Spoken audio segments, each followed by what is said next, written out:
आम्हाला धाव रे. मला धाव रे, मला पाव रे, गणा धाव रे, मला पाव रे, तुझ्या प्रेमाचे किती गुण गाव रे, तू दर्शन आम्हाला धाव रे. गणा धाव रे मला पाव रे, गणा धाव रे मला पाव रे, तुझ्या प्रेमाचे किती गुण गाव रे, तू दर्शन आम्हाला धाव रे. मला धाव रे, मला पाव रे, गणा धाव रे, मला पाव रे, तुझ्या प्रेमाचे किती गुण गाव रे, तू दर्शन आम्हाला धाव रे.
पार्वतीच्या बाळा तुझ्या पायात वाळा, पार्वतीच्या बाळा तुझ्या पायात वाळा, पुष्पहारांच्या घातल्यात माळा, ताशाचा आवाज तररर झाला रे गणपती माझा नाचत आला, ताशाचा आवाज तररर झाला रे गणपती माझा नाचत आला.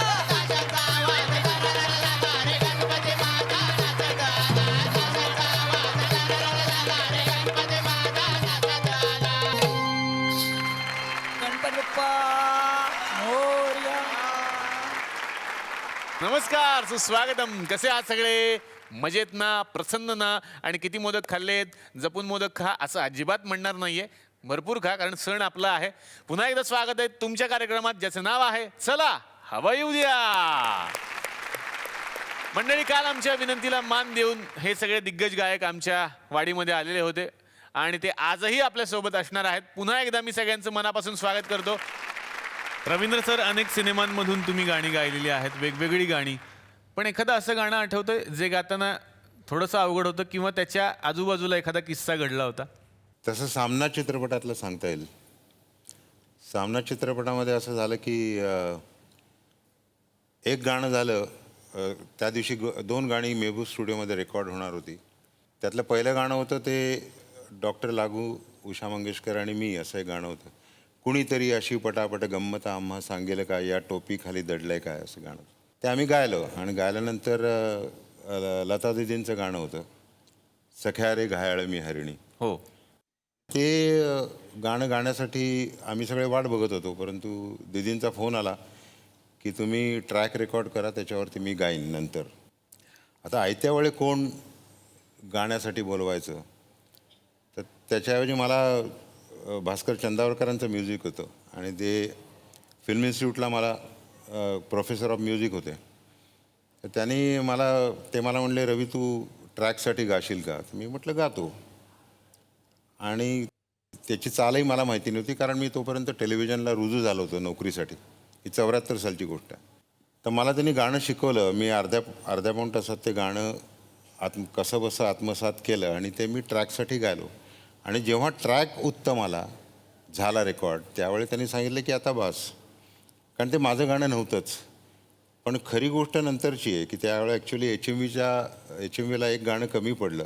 अच्छा. 6 गाणी पाहिजे होती, त्याच्याऐवजी पिक्चरमध्ये 5च गाणी होती. बर. आणि एक गाणं रिपीट केलं तर पूर्ण रॉयल्टी मिळत नाही. त्यामुळे असं ठेवलं तर त्यांनी कोणीतरी दुसऱ्यानी गायलं तर चालतं. तर त्यांनी मला न विचारता म्हणजे त्यावेळी तो माझा पहिलाच सिनेमा होता, त्यामुळे मला न विचारता म्हणजे मला त्यावेळी किंमतही नव्हती म्हणजे विचारण्यासाठी. आणि त्यांनी मला परत गायला सांगितलं असतं, तसंही नाही केलं. जे मी रेकॉर्ड केलं होतं कच्चं गाणं, पायलट ट्रॅक, तो तसा त्यांनी HMVला दिला. आणि नंतर जेव्हा लताबाई गायल्या होत्या त्यावेळी मी ते ऐकायला आलोच होतो. त्यामुळे खरं कसं असायला पाहिजे आणि मी कसं गायलो होतो हे मला त्याची माहिती होती. आणि ते त्यावेळी लता मंगेशकरांनी मला अनेक सूचना केल्या बर की कसं गावं तुम्ही उर्दू शिका, कुठल्या तरी खासाहेबाकडे गा, कारण आपल्या मराठी गायकांवरती असा एक असं म्हटलं जातं की त्यांना उर्दू येत नाही, त्यांना हिंदी नीट गाता येत नाही, त्यांचं उच्चारण चांगलं नाही. तर तुम्हाला तो त्रास होऊ नये म्हणून तुम्ही आज ह्या गोष्टी करा, असा खूप चांगला सल्ला त्यांनी दिला. तर ते गाणं सख्या रे घाळे मी हरणी जेव्हा मला असं कळलं की माझं डिस्कवरती आलं, त्यावेळेला मला खूप वाईट वाटलं.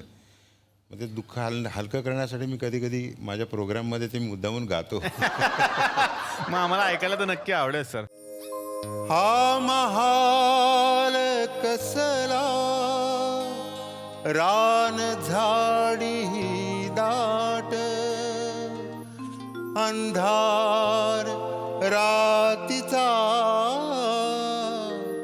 कुठ दिसना वाट, कुण्या द्वाडान घातला घाव, केली कशी